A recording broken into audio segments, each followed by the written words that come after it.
for being here with us today. Yeah, hi everyone. As Cassie mentioned, thank you all again for being here for this great alumni program. My name is Ashton and I'm a fourth year environmental science student, and I'll be moderating our conversation today with Sophia. Sophia, would you like to introduce yourself a little bit? Yeah, hi, my name is Sophia. I'm a junior studying environmental science as well as pursuing the Siegel Design Certificate, and I use she, her pronouns. Thanks, Sophia. Now, without further ado, we have a great lineup of alumni speakers to share their insights with the group today. And once we hear from them for about 40 or so minutes, we'll take questions from the audience. So if you would like to turn on your mic on to ask a question, please submit your question via the public chat tab and we will call on you. But if you'd like us to read the question out loud to our panelists, send Sophia a private chat and she'll read it out at the end. So without further ado, let's get started with our introductions. Alumni, if you would like to introduce yourself, starting with Ariel, then Yusuf, then Mark, and Alicia. Sure, thank you. Hi, everybody. I'm very happy to be here today. My name is Ariel Drehobel. I graduated in 2012 from Northwestern after double majoring in history and international studies and minoring in environmental science, policy, and culture. A little about me: after Northwestern, I went and got a master's in environmental science, policy, and management. Happy to talk more about that. And then I worked in the energy efficiency space for a while, and now I'm working at the US Department of Energy in the Solar Energy Technologies Office, specifically on a program called the National Community Solar Partnership Program, which is focused on ensuring equitable access to clean energy resources and the benefits of those resources. And that's what I've mostly focused my career on, and happy to talk more about that soon. Thanks for having me. Hi, everyone. My name is Yusuf Ahmad. I'm a graduate of the 2013 class, and I majored in environmental science, had a minor in chemistry, minor in Middle East studies, and then also had the Eisner certificate. I'm currently a toxicologist at the Environmental Protection Agency in DC. I work in the Office of Chemical Safety and Pollution Prevention. My day job is more as an exposure scientist. We're working hard to implement the amended law, the Toxic Substance Control Act. And it's been a very, let's just say, exciting and roller coaster ride experience being in DC. Before that, I did get a master's in public health, and I worked in different agencies or different industries in terms of as a toxicologist. I'm happy to be here and excited to share as much as we can. Hey everybody, Mark Silberg. I graduated in 2014 with a degree in philosophy, minor in environmental policy and culture, and the Eisner certificate as well. I currently work as a policy advisor to the governor of Colorado on climate and energy. So in that role, it's everything from legislative strategy to programmatic design, interagency coordination, working with stakeholders. The job is half looking out to the long term to meet our climate goals, which is a 90% plus reduction of GHG emissions by 2050, achieving 100% renewable electricity by 2040, and also, as you might imagine, dealing with the day-to-day politics and nonsense of our democratic institutions. So very happy to be here. Go Cats. Looking forward to the discussion. Hi, everyone. My name is Alicia White. I graduated in 2013 from Weinberg with a degree in environmental science. I also had 3 minors: poli-sci, chemistry, and history. I later got a master's in data science. And throughout my career, I've worked in a lot of different domains, including energy efficiency, real estate, startups, and finance. And I'm now a senior product manager at Morningstar Sustainalytics. So basically that means I help build data products and data sets that institutional investors like banks and asset managers can use to help make better choices to align with a net zero future and help insulate against some of the risks of climate change. So really happy to be here and look forward to hearing some of your questions. Great. Thank you guys so much for introducing yourself. We're so happy y'all are here. So let's just jump into our questions. So our first one is, can you share with us some of the impactful classes or experiences you have had in undergrad that have led you to pursue a career in environmental science or your certain fields?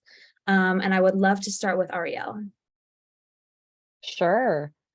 So I was fortunate to have 2 internships while I was an undergrad at Northwestern. So I did one internship with the US Forest Service while I was on the Evanston campus, which was really great.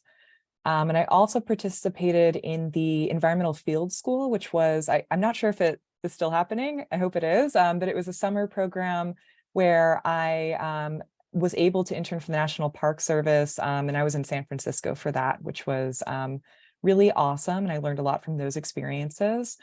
In terms of classes, it was fun before this to go back and like look at all the classes I took and think about like what were some of the main takeaways that I had from some of them.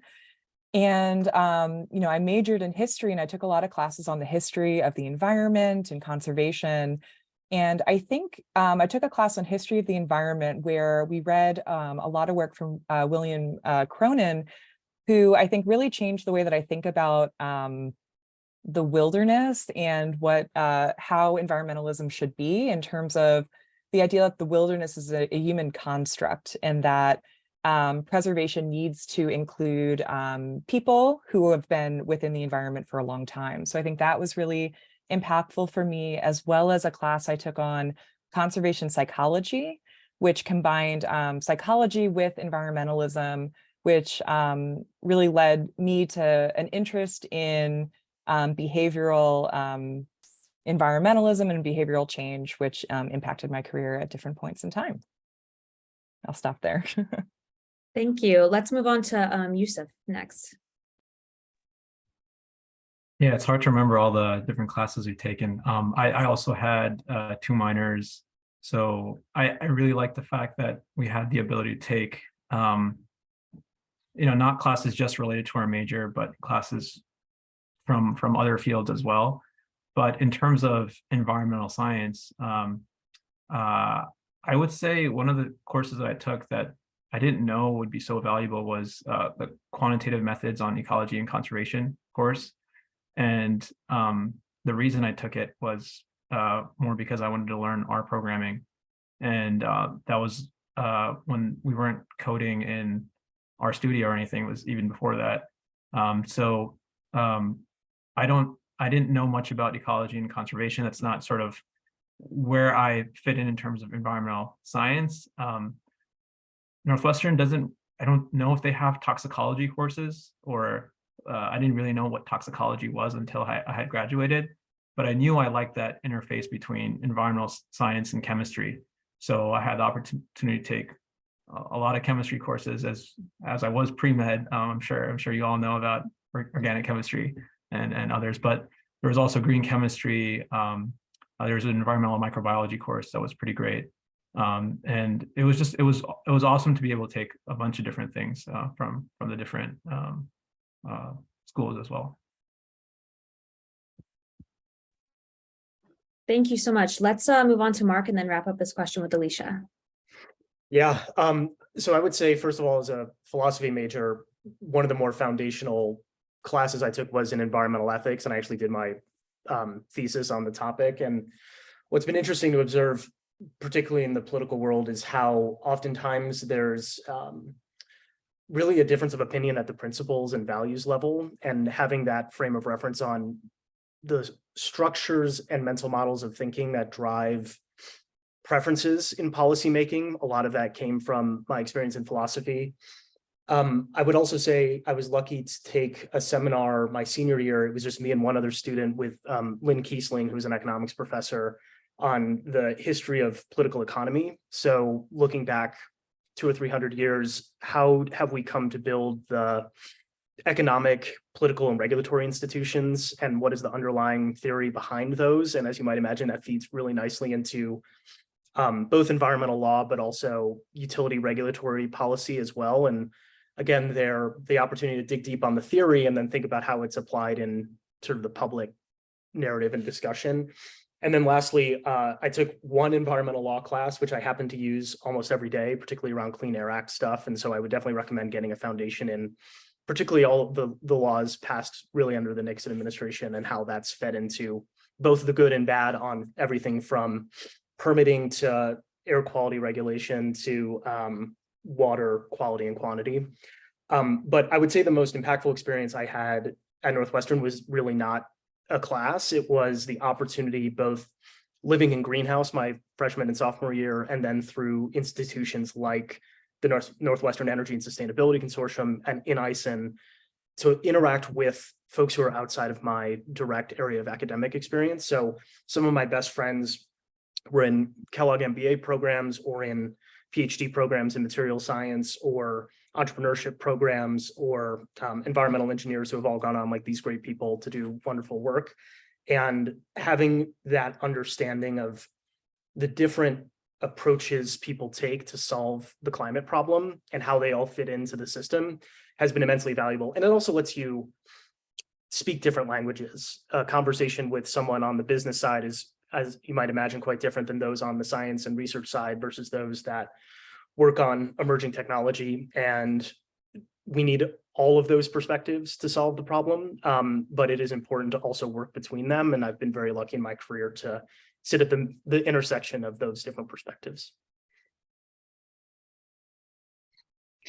All right. I will probably echo a lot of what everyone has said, but maybe just to focus on something for me that was really impactful, apart from, the practical classes like Orgo, which I loved, and because I'm strange in that way, and green chemistry and some of the other, practical environmental science classes. For me, I think just having the opportunity to be in student groups with Mark and with Ariel specifically, along with lots of other great people, that was really helpful because I felt like, we had these shared values, we were coming together across these different backgrounds and programs, trying to do something that matters. And so I think just having that foundation and that awareness that okay, we're not alone, we're all trying to do this just in different ways. That was a really core foundational piece for me that, I don't think there's a lot of challenges out there in the world, especially in climate and the environment. And I think if I didn't feel that kind of connection, especially early on, it would be very difficult to continue that fight. So. Great. Thank you guys so much for sharing that. Our next question will be, what is your first job out of undergrad and how did that impact your career path now? And I'd love to go backwards from the order that we just did, starting with Alicia, then Mark, then Yusuf, and then Ariel. Yeah, so my first job was with a company called Waldron Energy Solutions. I think they're still around. I don't know how big their Chicago office is anymore. But basically they're a program manager. So on behalf of utilities like ComEd, SoCal Edison, they implement energy efficiency programs. So my job on a very practical level was to buy light bulbs, drive them around, manage a warehouse with them, and cold call schools and churches to try to get them to participate in a lighting retrofit program. So really tangibly had a great impact. I felt like, hey, we changed this light bulb, managing the subcontractor relationships, managing inventory was really beneficial in terms of learning a lot. So it taught me a lot of practical skills. I think it also opened my eyes to the realities of the utility system and utility regulation and how kind of slow moving that can be, which as kind of a new graduate was very frustrating for me. But I think overall it gave me a lot of confidence. And ultimately kind of led me to my next step, which was more in the data and more innovation realm of things rather than kind of, okay, the legislators have passed X, Y, Z, we have to implement it, let's go out and do it. And then I've got lots of stories about hauling light bulbs around in a car. So that's always good. Yeah, I had about 3 jobs out of college. Unfortunately, philosophy majors have a hard time getting a job in this career field, but somehow I made it work. So my senior year, I started a nonprofit, which is something I would never recommend anyone doing. And we worked on the Department of Energy's National Clean Tech to Market program. So working with universities, forming entrepreneurial teams like New Venture Energy, and developing a business plan competition and set of resources and technical advisors to support those companies to bring these products to market. That was a half-time job that did not pay me, but it was a lot of fun and a great way to network. And I supplemented that with research contracts in utility regulation with Lynn Kiesling, who I mentioned, the economist, and also was doing some contract work with a very small firm, ironically based in Boulder, called E9 Energy Insight, where I was helping them build a regulatory database, which forced me to read deep into utility regulatory dockets all across the country, which has turned to be actually a very useful set of skills and information. I did that all for about 1.5 years and then moved to Colorado to take a job with Rocky Mountain Institute, where I was for 7 years before this role. And there I worked primarily on our electricity team, but also helped stand up our building electrification initiative, did some work in Puerto Rico and Australia on energy resilience and utility regulatory planning. And also toward the end of my time at RMI, was working with the states of New Mexico and Washington on interagency short-term climate planning and organizing, which naturally translated into the role that I have now. So bit of a rocky start, but a good initial learning experience leading to where I am today. Yeah, I echo that rocky start. I mean, so I was a pre-med until my senior year, and then I had this realization right after I had graduated that I had to do a lot of thinking as to whether I really wanted to pursue this or not. And also after I graduated Northwestern, I didn't have anything lined up. I didn't know what was gonna happen. I just went back to New York, where I'm from, and I just needed some time to think. And I think that actually experience was probably like, now that I think back to it, was the best thing that could have happened, because it gave me space and an opportunity to sort of reflect and gather myself and figure out where I wanted to go. So I would say, you know, you don't have to wait until then to have that, but maybe I guess that, you know, Northwestern keeps you very busy. I had a lot of extracurriculars, things going on. Have those honest conversations with yourself a little bit earlier, and you probably won't have to go through what I did too. But I didn't have any work experience coming out of Northwestern, so I decided to do an internship. Actually got it through Northwestern. I worked at the underwriters laboratories in Northbrook, sustainable products intern, and it was a really cool space to be in the third-party certification industry. And while I was there, it was really apparent that they needed a toxicologist. I was like, what's a toxicologist? And looked into it. I felt like I had the skills that were needed to pursue something like that. So I decided to pursue a master's in public health toxicology. And that was awesome, because TSCA just got amended, and you know, right now we're hiring a lot, and there's a lot going on in our space in terms of environmental health risk assessment, human health risk assessment, and toxicology. So after my master's, I worked in a similar third-party industry, NSF International. It's in Ann Arbor, Michigan, and then I made the transition to DC. And I can talk about that in a bit in terms of making a career switch. But that's a little bit of a taste as to first jobs out of Northwestern. Awesome.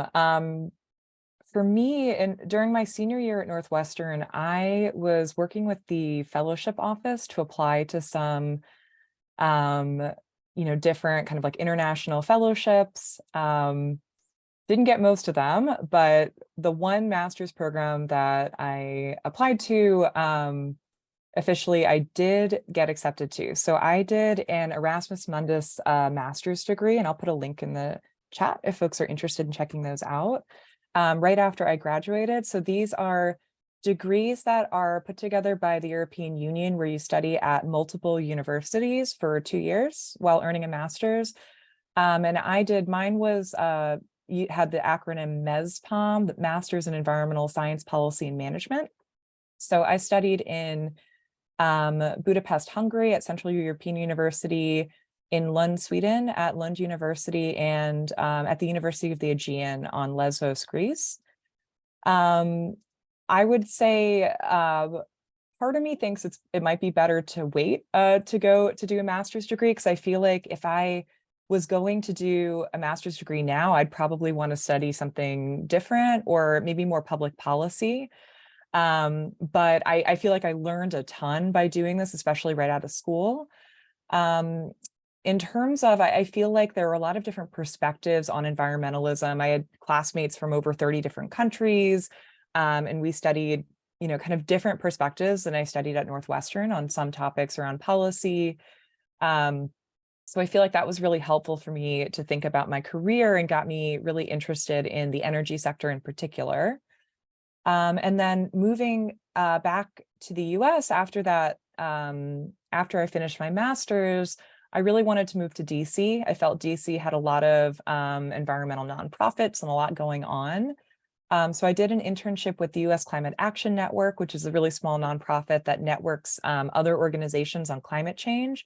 And from that, I just brief career overview, I moved on to do an internship at a company called O-Power, which is now owned by Oracle, that makes those like home energy reports that some people get in the mail that compares your energy use to other people's energy use. And that got me really interested in energy efficiency, which is what I did next at an organization. So doing a master's can be great right after school, but also there's so many different options for higher education. And if you're not sure what you want to do, working for a bit can also be great to kind of figure it out. Great, thank you guys. Our next question is, what was one of your favorite jobs throughout your career that you are not doing currently and why? And I would love to once again shake up the order and start with Yusuf, then go to Alicia, then Ariel, then Mark. Yeah, sure. So I guess I'll just pick up where I was hinting to. When I made the initial shift to DC, I started working for a consulting company called ICF. And they do a bunch, but the office that I was working with was doing government contracting for the office where I eventually ended up at. And consulting is fun because it gives you exposure to a bunch of projects at a fast pace. It teaches you a lot of new tools very quickly, and it's not it wasn't like the management consulting which you think of in more of the economics realm.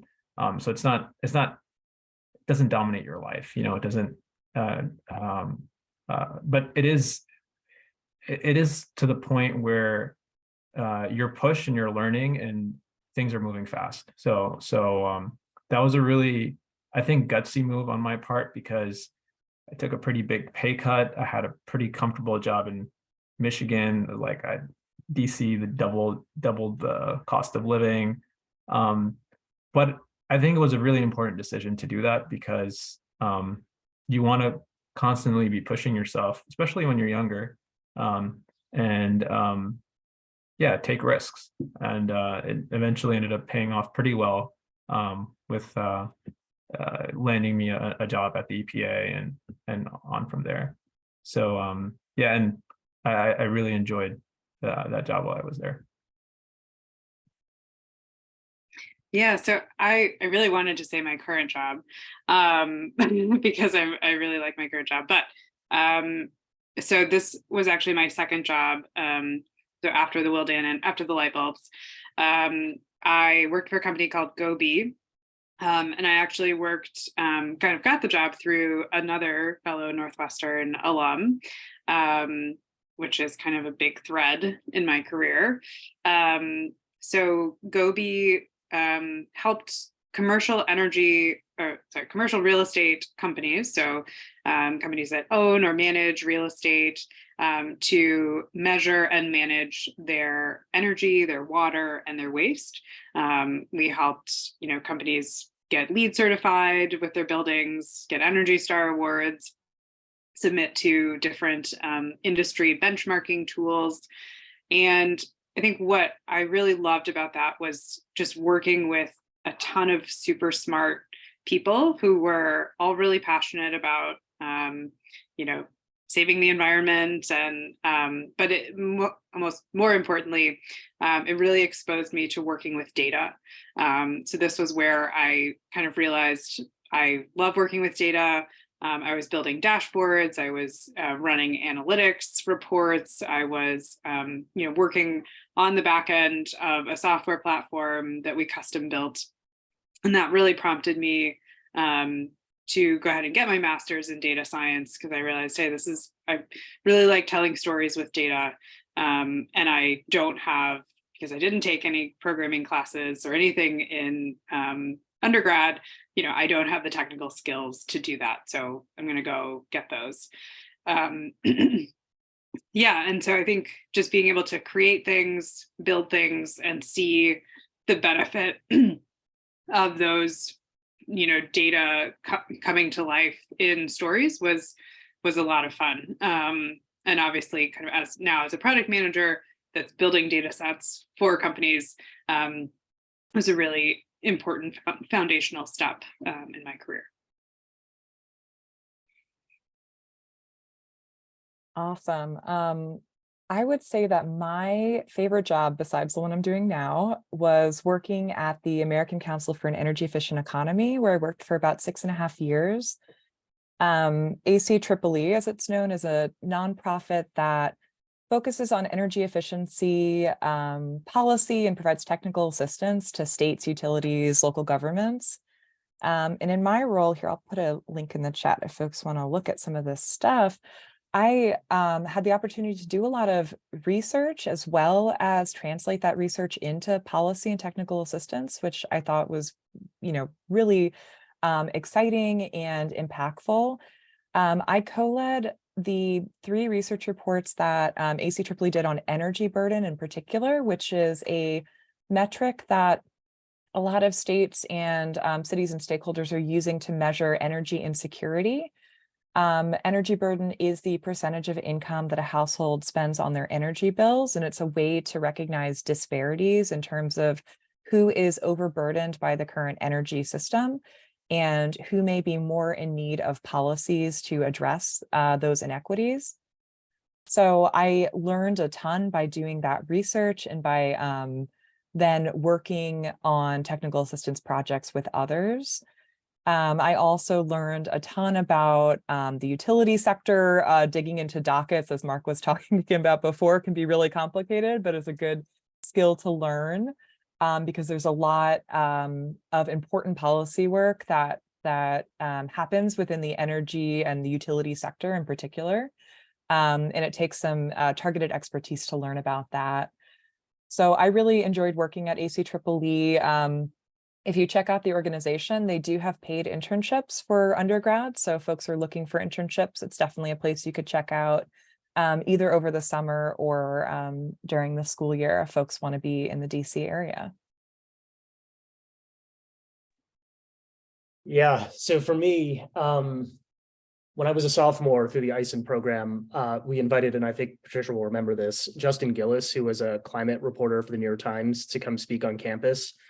And I had lunch with him and a couple of other students in downtown Evanston at the diner there. You guys will remember what it's called. I'm blanking on it. In any case, he and I maintained a relationship over the course of my early career. And last summer, he was working on a book with a gentleman named Hal Harvey, who is a major climate and energy philanthropist and also runs this group called Energy Innovation out of San Francisco. And the premise of the book was to look kind of sector by sector, what are the practical ways the general public and civil society can meaningfully move the needle on climate policy in the US. And they invited me to take time off from RMI to work over the course of the summer and into the fall on that book. And it was a remarkable experience because this was, sorry, not last summer, but the summer before. And it was in the middle of the pandemic. I was living in DC. We were renting out office space on the 12th floor of the Bipartisan Policy Center. No one was coming into the office. It was just me and Justin working 12 hours a day, talking shop about energy policy and trying to write this book. And it was one of the more intellectually fulfilling experiences I've had in my career. It also really laid the groundwork to look a little bit further around the corner on what is coming down the pike. And this was before the Inflation Reduction Act and before IIJA were passed at the federal level, which in a lot of respects, whether it's regarding direct air capture or electric school buses or PUC reform or building codes, building performance standards, buy clean policies, sort of all of that got codified at the federal level, 6 months after I was doing this work. And so I had a little bit of a leg up to understand all of those different policy levers. And perhaps most importantly, which has for me become really the theoretical foundation for my work now, we dug deep onto the concept of what are called learning curves and learning rates. So there's this whole history starting in the early 20th century, which I think we went into more depth with than perhaps anybody historically has, where mass-produced modular products separate from economies of scale have this dynamic where process improvement leads to cost reductions. And so, for instance, solar panels, batteries, EVs, wind turbines, these are all technologies that are on learning curves. And what it means is that, and I'm sure some of you on this call have seen, we consistently underestimate both the scale and cost of those technologies over time. And so, for instance, in 2012, the National Renewable Energy Lab had put out this big report saying there's no world in which you can exceed 50% renewables without breaking the grid. And every year since, that number has been proven wrong. And now in Colorado, we're at the point where we can commit to 80% renewables by 2030 across our entire utility system here. And so understanding learning curves, how they fit into which technologies are likely and are less likely to contribute to climate solutions is really the approach that this administration takes. And so doing that work on the history of how that concept emerged early in first the aviation industry and then into the energy sector over the last half a century really gave you some perspective and I think a fair amount of hope and optimism for the future. So anyway, I'm going to shamelessly plug the book because I think you all may enjoy it, but it was a wonderful project and a great way to really retreat from the day-to-day of the work at RMI and think about the future more deeply. Great, thank you guys. Mark, you touched a little bit about your experience during the pandemic, and I would love to open that question to the group too of how has the pandemic impacted your career and your industry? I feel like we're all getting into careers at a very unique time and place, and I would love to hear any insights you guys have about working in a pandemic world. We can start again with Mark and then go to Ariel, Alicia, and then Yusuf.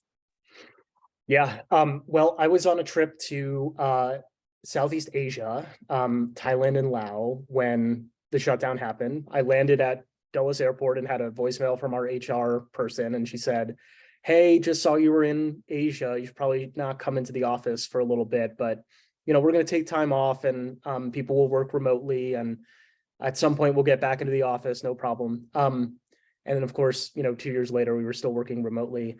In the case of both RMI and the governor's office, it's created so much flexibility, which is great. I mean, certainly in my current job, there's an expectation that you're there in person, but I think there's also much more trust, I think, in general, that and more of a management style and recognition that what matters is people doing the work, not if you have a butt in your seat for 8 hours a day.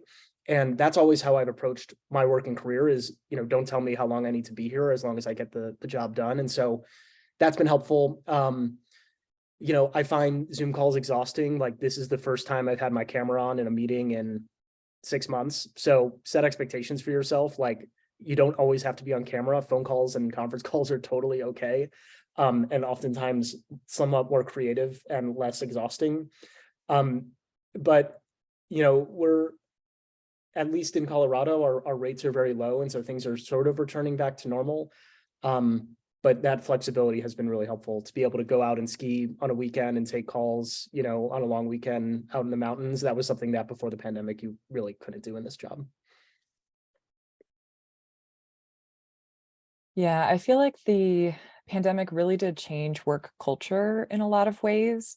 Before the pandemic, I really enjoyed going into the office and doing social events, planning social events, and getting to know my coworkers. And that really did change. In positive and negative ways. Positive in that some of the things Mark was saying, that work feels more flexible in some ways now, and there's a lot more work from home opportunities. And negative in that it's harder to get to know your colleagues and build those relationships, which I think, especially early in your career, when you first start, that's like a really important time to be building strong friendships and relationships with your colleagues in your career. Right now, the Department of Energy is only requiring folks to go into the office 2 days every other week, which is really nice in some ways in terms of flexible work. But even so, in terms of, thinking about how the pandemic has impacted the energy sector, which is where I'm working, it seemed like, in 2020, things slowed down a bit, but things are really picking up right now. And especially with the Inflation Reduction Act, and there's going to be a lot of solar energy, a lot of energy efficiency, and a lot of companies looking for people to help implement the act and get the incentives that are being offered. So I think there are going to be a lot of opportunities in the industry, and things seem to be picking back up. Work culture is a little weird, but it is what it is right now. Yeah, I think, similarly, well, I guess more from a like content perspective, I think the pandemic, along with some of the rising incidences of extreme climate events that we saw happening concurrently in the pandemic, really has led to a much greater awareness among institutional investors and regulatory agencies about ESG risks in general. And so for my company, Morningstar Sustainalytics, where we're providing data that helps investors assess and manage those risks, that's been really, I wouldn't say positive, but it's generated a lot more interest and activity in the space. And we're seeing, regulation in the EU. There's some pending regulation in the SEC that is kind of poised to make a lot of this voluntary reporting mandatory. And that's, I think, a lot of that really came out of some of the, changes that we were seeing in the early part of the pandemic. From a working perspective, I think, we have our kind of corporate goals for days in the office. Whether a given team actually ends up adhering to those very strictly is kind of a team by team basis. And I think that speaks to what matters is getting the job done. For me, my team that I work with on a daily basis is very global. So I have colleagues in Toronto, London, Amsterdam, Stockholm, Romania, and Mumbai. And so for us, what matters is collaborating virtually. We're never going to be in the same office anyway. And I think that awareness that, like, yes, you can have a team that is so dispersed and there's a lot of strengths that come from that. That's something that's arisen out of the pandemic, which has been great to collaborate across time zones and not have to be, in the office at 7:30 in the morning to take a call with Europe. You can take it from home. So, yeah. Pass it to Yusuf. Yeah, and I echo what the other panelists have said, but not much to say on the change. I mean, I really enjoy the increased flexibilities. I think it's brought a new balance to your work life, your personal life, saving commute hours. I mean, at the EPA right now, we're required to go in twice a pay period, like Ariel mentioned. But increasingly, we're starting to question what's the utility of going in to the office when, like, we have a team of like 80 people and there's 6 people there. So if you're going for yourself, that's how you work, if you need the space, I think I do that sometimes when I need to hammer something out and the office provides a better working environment, go for it. But In terms of the collaboration, I think there's going to be a trend of more, let's say like in-person on-site, like 3-day working meetings. We just had one of those a couple of weeks ago and it was great. I met some people for the first time, and even though we've been working together for a couple of years. So I would say it's important to know your coworkers. Like it's kind of weird to say that, it's very basic. And you can't do that until you physically interact with them, I would say. But that's all I'll share on that. Yeah, thank you guys for sharing. So this will be our last panel question before we pivot into student questions. So students in this Zoom, if you have any questions, feel free to private message Sophia or post them in the public chat and we'll call on you. So our last question for you guys from the panel is, what do you wish you could tell yourself when you were in these students' shoes? And we'll start with Ariel, then pivot to Yusuf, then Mark and Alicia. Sure. I think that what I would want to tell myself is that there are so many different fellowship and internship opportunities out there for undergrads. And I think there really are fantastic opportunities to expand the experiences you have in the areas that you're able to work and to figure out what you want your career to be.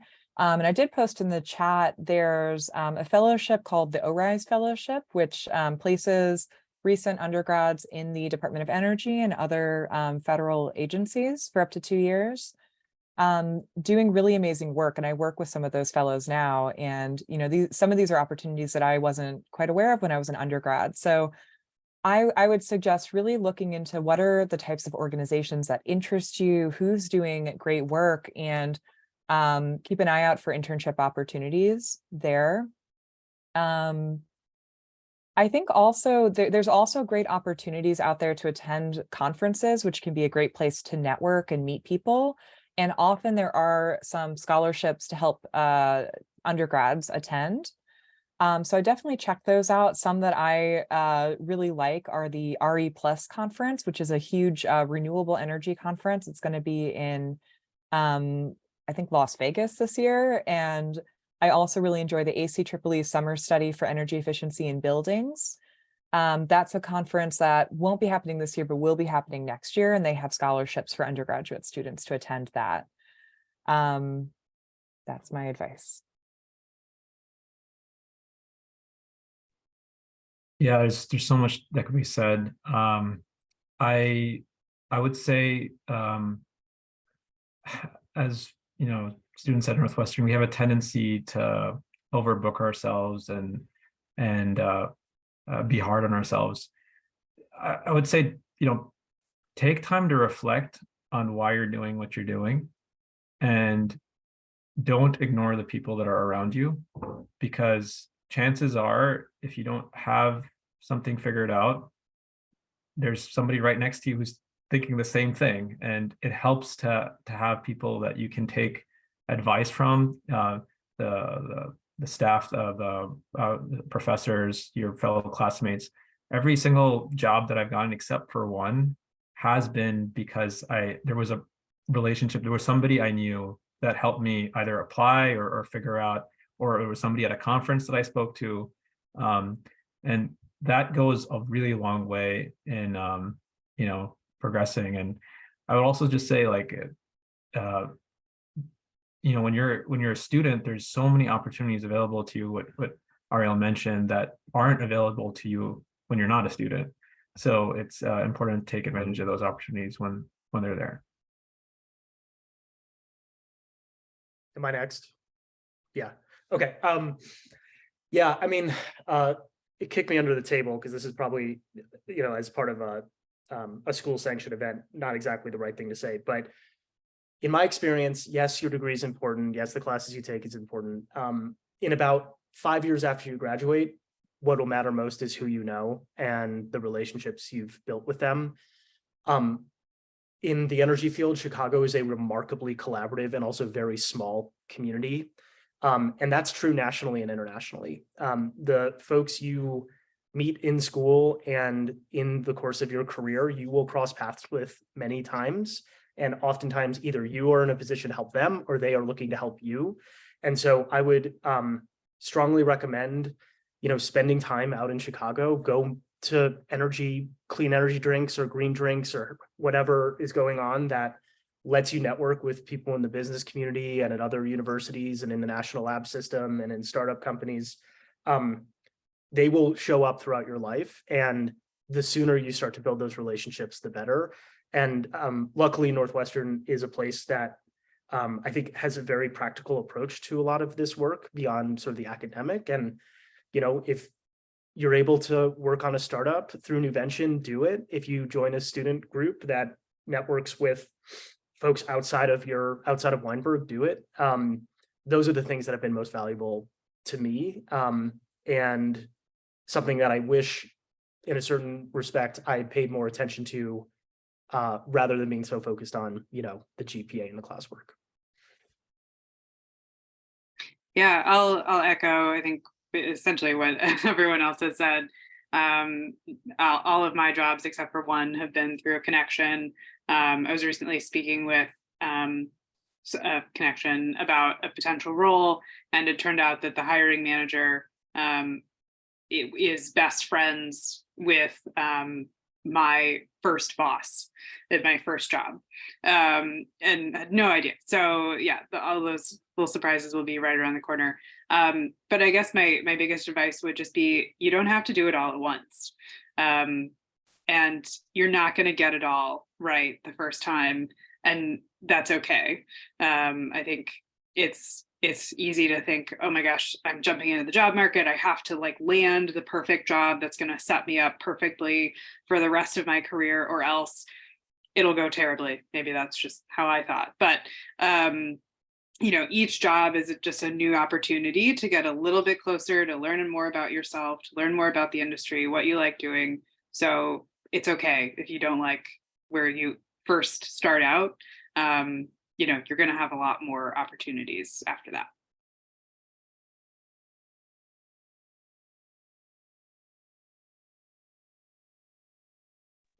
Great. Thank you guys so much. Sophia, let's move on to some student questions now. Yeah, of course. So our first question is, we were wondering if people can talk about expectations for your work-life balance in the various spaces that you've worked in versus whether it's a nonprofit, government, or for-profit jobs, in addition to what salary expectations have been for each of those different spheres. We can go with Yusuf first, and then Alicia, and then Mark, and then Ariel. Yeah, sure. So for me, I never wanted to, I wasn't big into traveling every week or working 80-hour work weeks. That's not, I didn't see my family do that, where a lot of my families are into government jobs in New York City. So I kind of saw that growing up, and I like the work-life balance. I appreciate being around family. So I typically don't work more than 40 hours a week, but when we have deadlines or something coming up, we have flexibilities in place where if I work extra, I can take those as credit hours and use that as leave later on. The federal government's actually really great with holidays and having a good amount of time off. I actually just got back from a 3-week trip in India after a very long time. So it's great to have those flexibilities. That does come at the expense of maybe obviously the private sector does pay a bit better. The federal government does have systems in place in terms of when you first get in, you can get onto these. There's different avenues to get in terms of, there's the internships, the ORISE. I didn't come in through any of those internships or programs.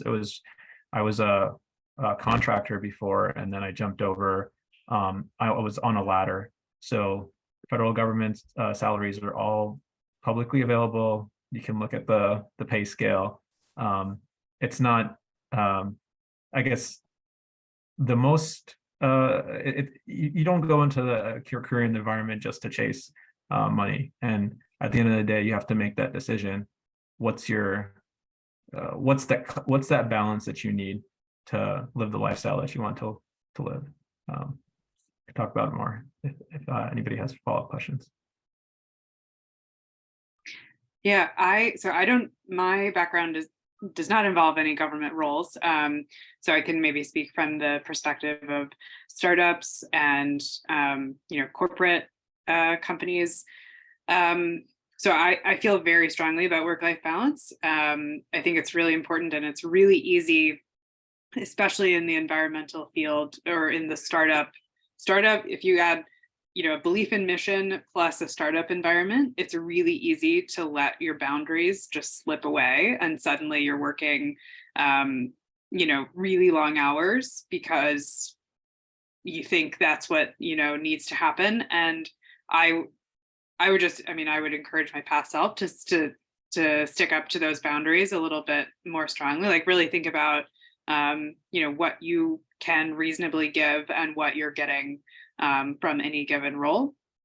And then, I think in terms of pay expectations, it really varies depending on the industry and it's a crap answer, but it really varies. And so you really just have to, I think, definitely encourage like asking people, if you're interested in a specific role, like ask what the salary range is. I've had some I've been really grateful to some mentors who have like reached out and said, hey, this is what you should be getting in this role in this area, and you're not being offered that.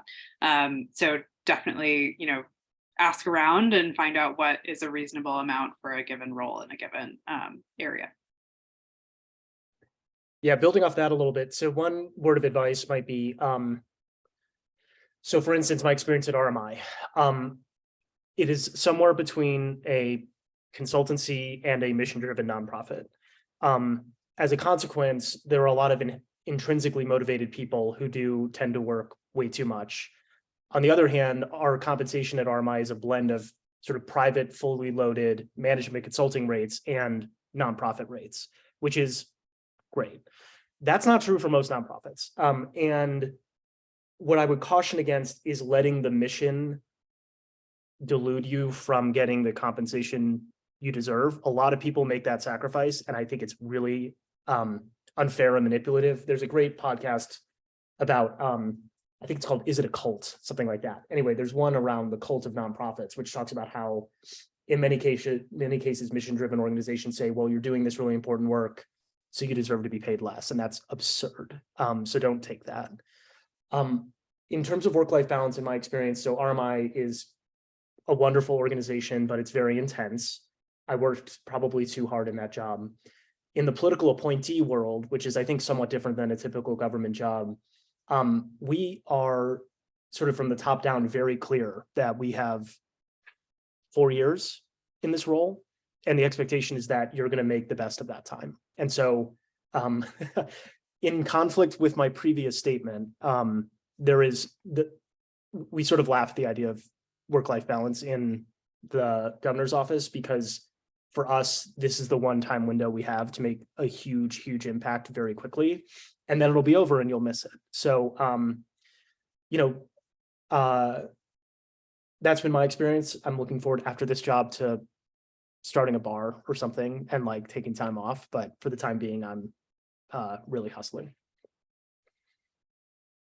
Yeah, I know we're running short on time, so I put some thoughts in the chat as well. I think, the last thing I just put in there is it does feel to me like salaries have not been increasing the amount that they should, and it feels like often I'm seeing people starting now right out of college with the same salary that people were starting out of college when I started 12 years ago or whatever.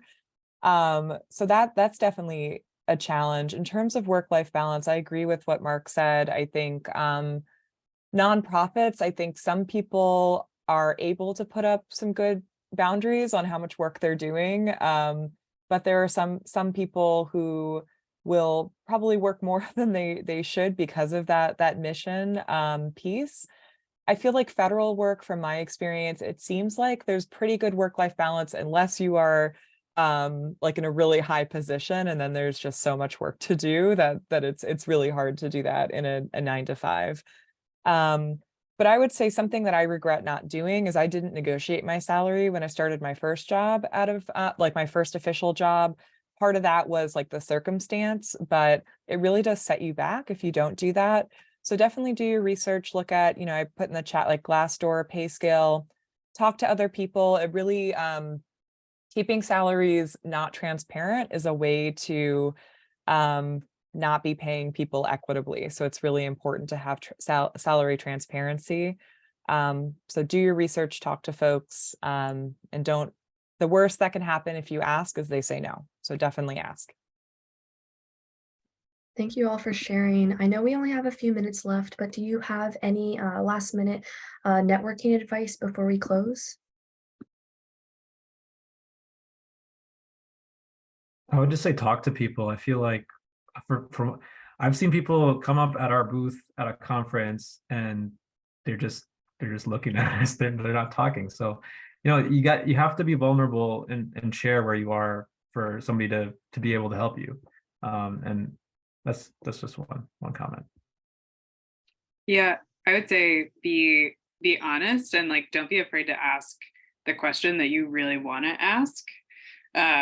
So if you're thinking, hey, the job that this person does seems really cool, or I would love to work at this company, but I have no idea how or if I'm even qualified, like just ask, say, what does it take to get a job here? What are you looking for?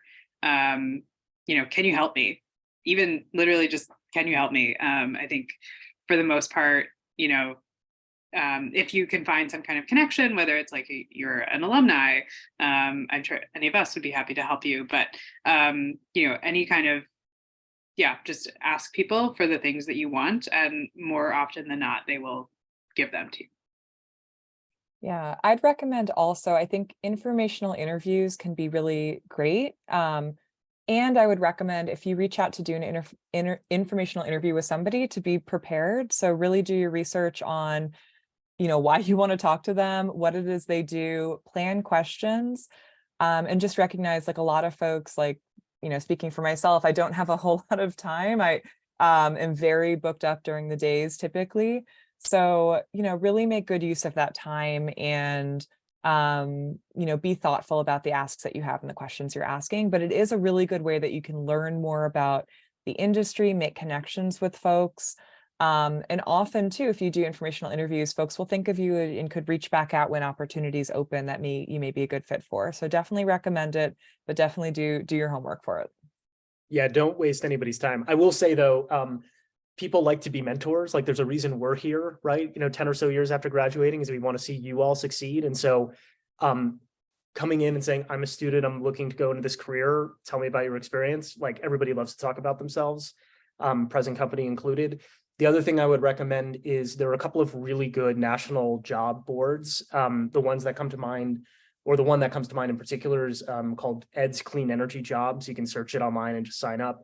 I have a little private list as well on Google Groups that I send postings to when I get them across my desk, and happy to sign any of you up for the Environmental Leadership Job Programs Board. Yes, absolutely. So sign up for those. It'll give you a sense of some of the answers to the various questions we've asked. Where are people hiring? What are the salary ranges? What are the skills they're expecting of you? And besides the one-on-one connection, that's a good way to get a flavor for what's out there for you. Yeah, thank you all so much for logging on today. And please join me in thanking our alumni speakers for sharing such great insights with all of us today. Also, keep an eye out for a follow-up email from Joseph from Waldron Connections program with the alumni information, as well as an email from Grubhub with your $20 credit. The program typically buys students lunch when they attend these alumni programs. So we're all sending y'all $20 via Grubhub to buy yourself a meal. Thank you all again, and we hope that you have a great rest of your day. Thanks, everyone. Thank you. Have a good day.